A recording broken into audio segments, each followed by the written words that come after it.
Dale Earnhardt Sr., known around the world as the Intimidator, was gone. For millions of fans, it was difficult to believe. This was a man who had built his entire identity around speed, toughness, and refusing to back down. But behind the intimidating image was something much more human, a man whose life had been shaped by cars, racing, family, and an obsession with doing things his own way.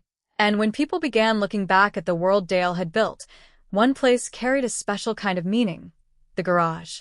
Dale Earnhardt's connection to the garage was not simply about parking race cars. It was where his racing dream began. Dale Earnhardt Incorporated traces its origins to a modest three-bay garage where Dale had an office and where the foundations of the company were built. What started small eventually grew into a major racing organization. That detail says something powerful about Dale. Before the trophies, championships, fame, and enormous crowds, there was simply a racer and a garage. And perhaps that is why the stories surrounding Earnhardt's belongings feel so emotional. Among the items connected to his racing legacy are pieces that represent moments fans will never forget. One of the most famous is the penny Dale used before winning the 1998 Daytona 500. A 6-year-old girl named Wessa Miller gave him the penny and told him it would bring good luck.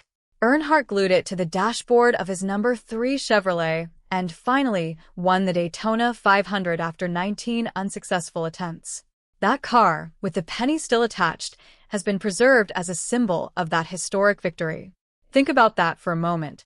A man with 7 NASCAR championships, millions of fans, and everything that came with being a superstar driver still carried something as ordinary as a penny into one of the biggest races of his life. Honestly, that is one of the things I find most fascinating about Dale Earnhardt. His story wasn't really about money or fame. It was about meaning. A tiny object could become priceless because of the memory attached to it. And after his death, that became even more obvious. His tools, race cars, photographs, trophies, equipment, and personal memorabilia weren't simply objects. They were pieces of a life that had ended far too suddenly. For me, that is what makes the idea of opening an old Earnhardt garage so emotional. You wouldn't just be looking at machines. You would be looking at traces of a man who once walked through that space, worked on cars, made decisions, chased victories, and dreamed about the next race. Dale Earnhardt may have disappeared from the driver's seat in 2001, but he never really left NASCAR. His name remains attached to garages, race cars, museums, trophies, and memories.